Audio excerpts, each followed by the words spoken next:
first proof that psychedelics don't eliminate your brain. They actually they may give you insights into humanity. You're removing yourself from what Blake called mind-forged manacles, and Huxley, of course, uses that Blake quotation about the doors of perception being cleansed, and we'd see reality for what it is, limitless. 5-MeO-DMT is one of the most potent psychedelics known to mankind. For research reasons, I had to take some. And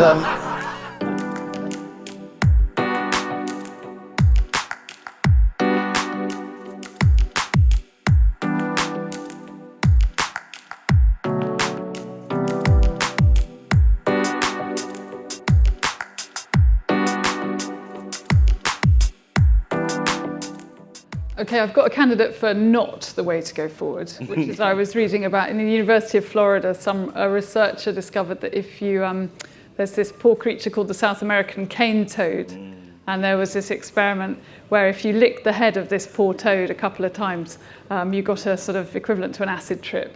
So I think we shouldn't go forward with the South American cane toad. I think that's probably not much fun for the toad, and we should think about the toad's experience.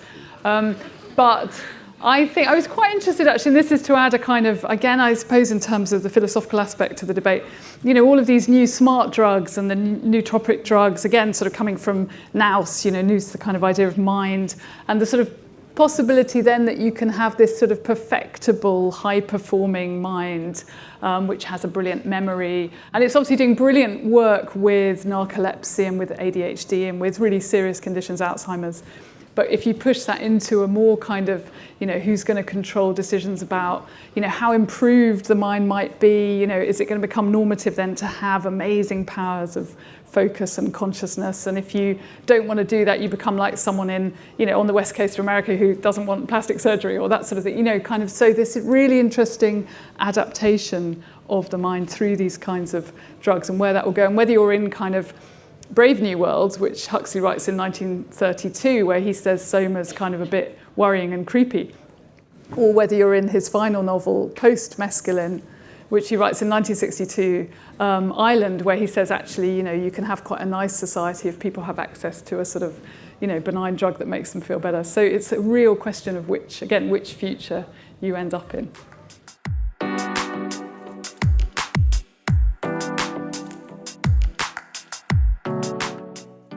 You can have psychedelic experiences that, of course, distort reality. I mean, if they make this metal rod look like it's kind of fluctuating, then that could be an interesting experience and might teach you a few things, but it wouldn't be accurate, wouldn't be correct.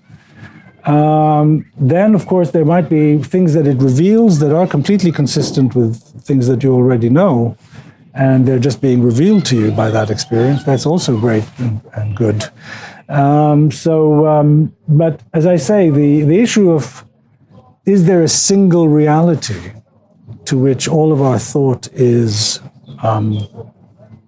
responsive or responsible, is only joined if you think that there are two descriptions of reality incompatible with one another that are both true. Yeah, exactly. So it is this feeling of reality, right, that is so disturbing that it makes you doubt. Yes. No, there is a feeling of reality. There is that, absolutely. And you can sometimes have it when it's not real, as in dreams or psychedelic experiences.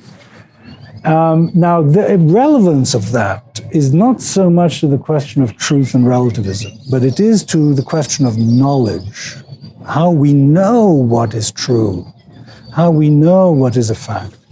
Because if you can have this feeling of reality when in fact it's misleading, you can get into the standard classical skeptical problem of, how do I know that that's not happening right now?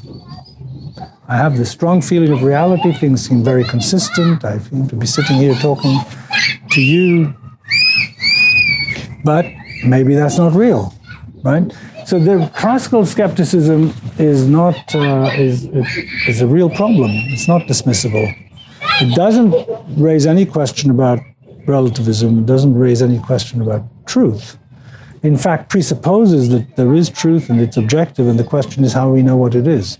you get much worse skeptical. The more of an objectivist you are about truth, the more skepticism you will have to deal with.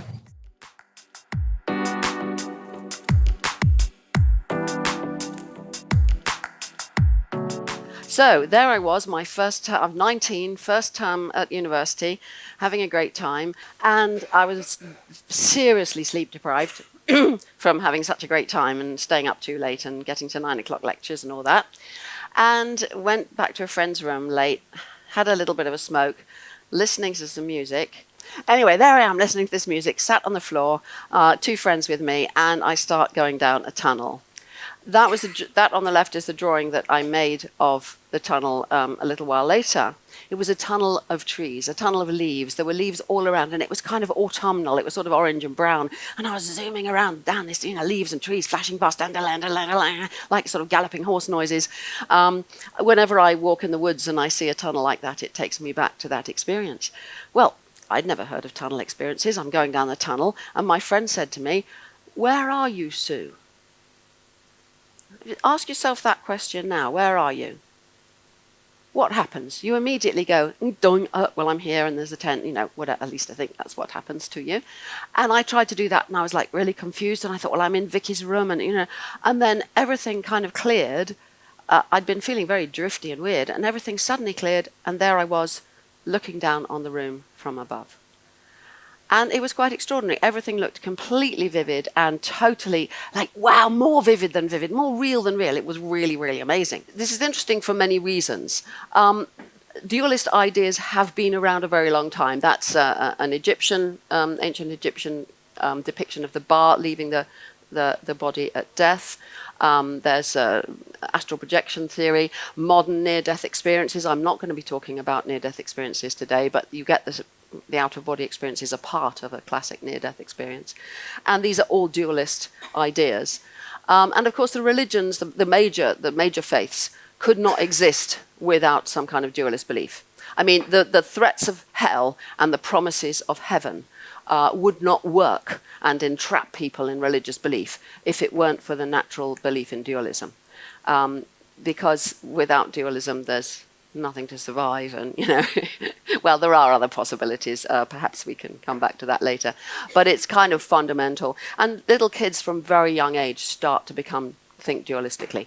They first distinguish living from non-living things, and then thinking from non-thinking things, and so on. So this is kind of embedded in it. So I agree with Metzinger that that's what would happen, and that's what happened to me. I just thought, wow, this proves that my soul or my mind or something, my consciousness has left my body. This proves life after death. This proves telepathy, clairvoyance, psychokinesis, precognition, anything like that. That was the conclusions I jumped to.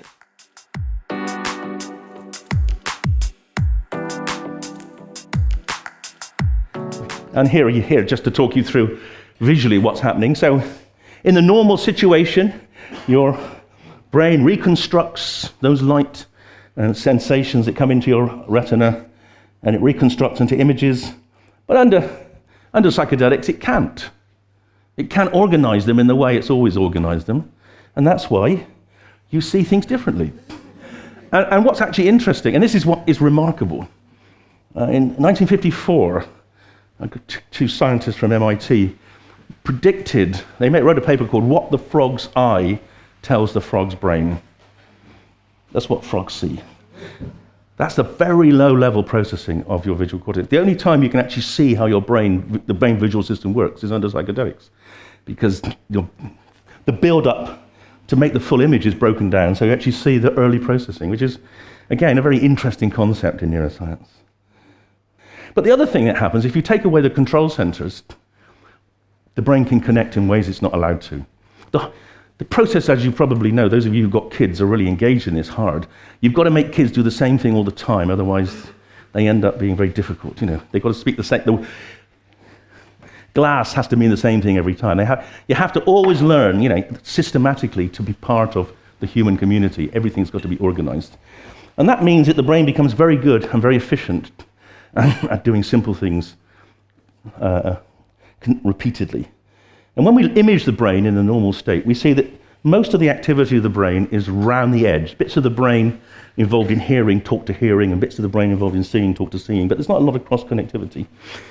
This is called the small world version of the brain. Education is about parcellation. It's about putting into the periphery of the brain the processes which make it easy for you to live your lives. But under psychedelics, this small world version of the brain breaks down, and there's much more connectivity. Both of these images have exactly the same number. There's 7,200 connections in each.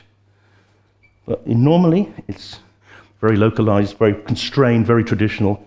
Under psychedelics, connections can be made which are never allowed in your brain, except since you've been 1 or 2 years old, you've been denied those access. And the breaking down of connections gives people insights which they've never had before. And that's one of the reasons these drugs are powerful, not just in terms of changing people's political mindsets, but also dealing with disorders where you might have excessive rigidity of thinking, like depression or OCD. So we did the first ever imaging study of LSD ever in the world. And we found the same thing. LSD switches off the parts of the brain which control brain function in the same way as psilocybin, and the more you switch off the connectivity between this part of the brain, which I don't want to go into, and your memory, the more you feel you're not part of yourself, the more you feel you're part of the universe. And also, we show for the first time why people have such interesting visual hallucinations with their eyes closed under LSD. It's because normally, as I explained, the small world brain, the visual cortex just talks to itself. A little bit of conversation with the memory center here. Under LSD, the visual system can connect to anywhere. And that's why people see such interesting things under LSD, because they're, for the first time, as I say, since they were babies, the brain has been liberated. So that you can make connections again. Just very briefly, I want to just show you that psychedelics are very different from any other drug. This is a technique called MEG, it's like EEG, and it just shows in a very beautiful sort of fingerprint way the difference between psychedelics over here, which switch off the brain, and drugs over here like anesthetics, which lock the brain into a state of complete synchronicity, which is very unhelpful in terms of thinking. Under these drugs, you can't think at all. You can't even move because you're anesthetized. Under these drugs, you can think very, very differently. And alcohol, by the way, the one drug you're allowed to use legally in this country, is a bit more like these than these. It kind of it gives you rigidity rather than flexibility of thinking.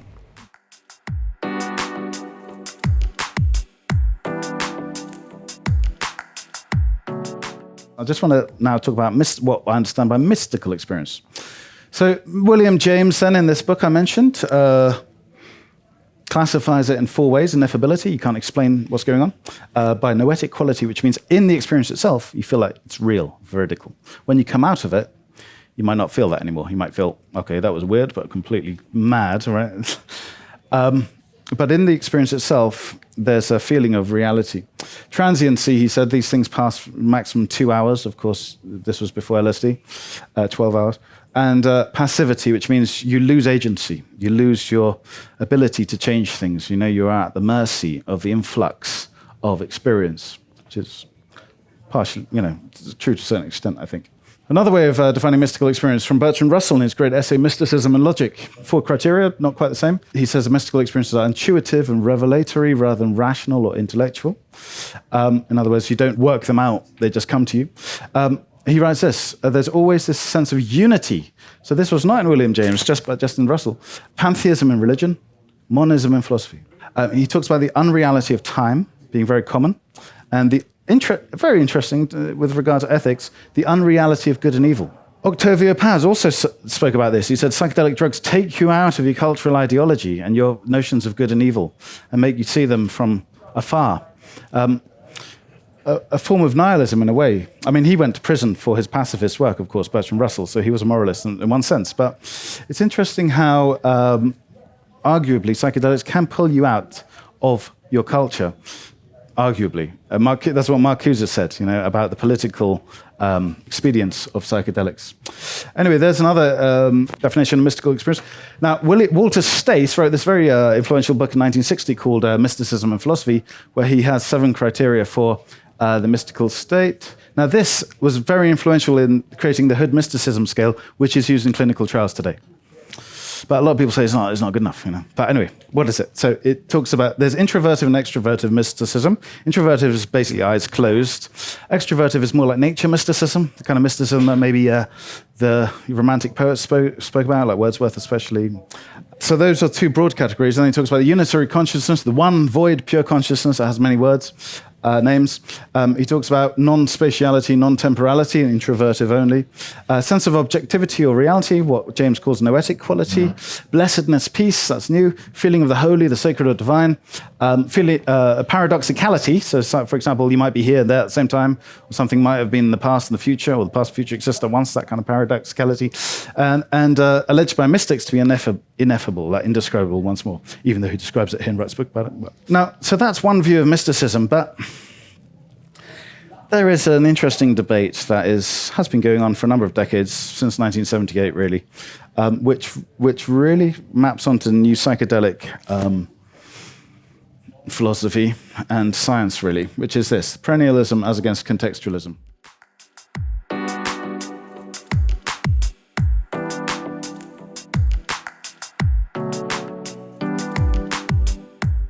That brings us onto this interesting discussion that was had in the 1960s, and it's beginning to pick up again between contextualism and perennialism. And the argument very basically is there are certain thinkers, perennialists, the epitome of that's probably Aldous Huxley, perhaps William James as well, who argue that amongst all religions, or all mystics amongst all religions, and also amongst psychedelic experiences, there's one ultimate experience which transcends all culture and is the same. It's just the interpretation which differs. So I interpret it as Spinozism, you as Trinitarianism, someone else in another way perhaps. But ultimately the experience is the same. That's contrasted to contextualism, which is the argument that your culture and your life fully determine the experience. So for example, in the West, we are prone to see Jesus and the burning bush or whatever, whereas in the Americas, you're more prone to see jaguars and snakes and whatever, right? So, what's your take on this? And there are midpoints as well. Do you think psychedelic experiences are determined by one's culture, or do you think there's something beyond that they point towards? Well, I think some aspects of them take us way beyond our own culture. I mean, when I first took LSD around 1971, I'd been educated in a completely mechanistic way. I was at the time, I'd been converted to atheism by my science teachers. I was in Cambridge, I was a don at Cambridge when I took it. And I'd been to physiology lectures, I knew about neurotransmitters in the brain and so on. And I took LSD. And this was so off the map of anything I'd been taught or told about, except for reading Aldous Huxley, that I didn't interpret it exactly in the context of the culture I knew, because it was not on that map. It's more on that map now, but there's an aspect of which takes us beyond the realms of cultural names and forms and so on.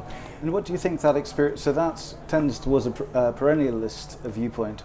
What do you think, I mean, how would you distinguish between hallucinations? Because obviously some forms of psychedelic experience, the more visual ones, are hallucinatory, and others are not. How do you think one could go about determining whether one's hallucinating or actually gaining access to some metaphysical realm beyond what's offered through materialism? Well, let me come back to the contextualism thing, because I actually have a take on that. It slightly depends on my own theory of morphic resonance, and so I can't spend half an hour explaining it, but very briefly, it's the idea there's a collective memory, there's a memory in nature, there's a resonance from similar systems in the past to the present.